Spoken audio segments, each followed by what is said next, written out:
In one of the most mysterious and awe-inspiring moments of the Bible, Moses stands before a burning bush and hears the voice of God. He asks the divine being for a name, and God replies with something that has mystified scholars for centuries: Chaya, Ashur, Chaya. Most Bible translations render this phrase as I am that I am. But what if that's not quite what it meant originally? What if we've been missing something ancient? Some researchers suggest that this phrase may actually carry deep connections to Assyrian, a language closely related to Biblical Hebrew, but with unique roots and expressions. In Assyrian, we find something fascinating.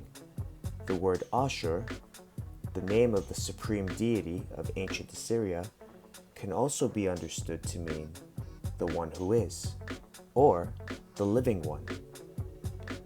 More intriguingly, in Assyrian theology, Ashur was often described as ever-living, eternal, and omnipresent. Now consider this.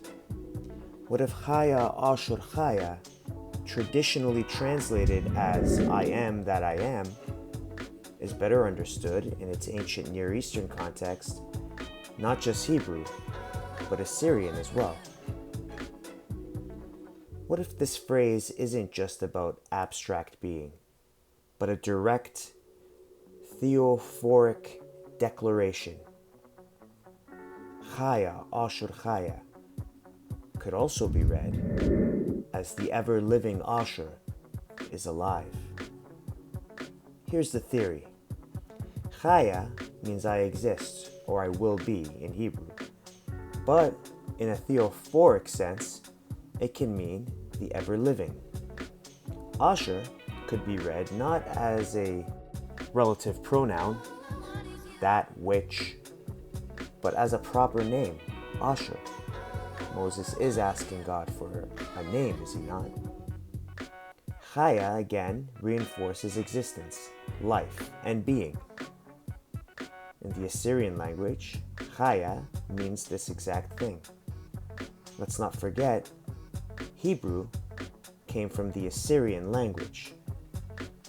So this line, taken together, becomes a powerful name declaration. The ever-living Ashur is alive.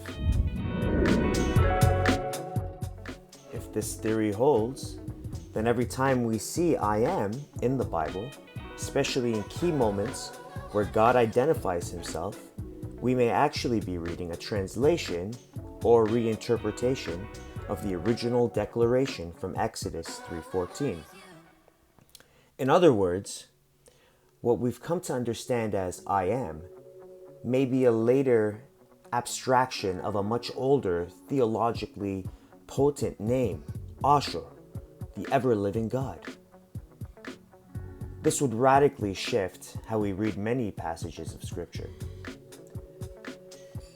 When Jesus says, before Abraham was, I am, he's echoing the divine name of Ashur. When God declares, I am the Lord your God, is it more than just presence, but an invocation of an eternal identity?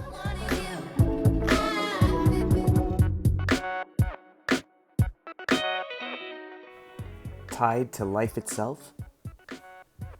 Now, of course, this theory challenges mainstream theology, and it's important to approach it with both respect for tradition and curiosity about history. Is Chaya, Ashur, Chaya simply I am that I am? Or is it a coded theological declaration that speaks the name of an eternally living deity, known to the ancients as Ashur? Could this be the real name of God? What do you think? This is the Assyrian Canadians. Chaya, Ashur, Chaya.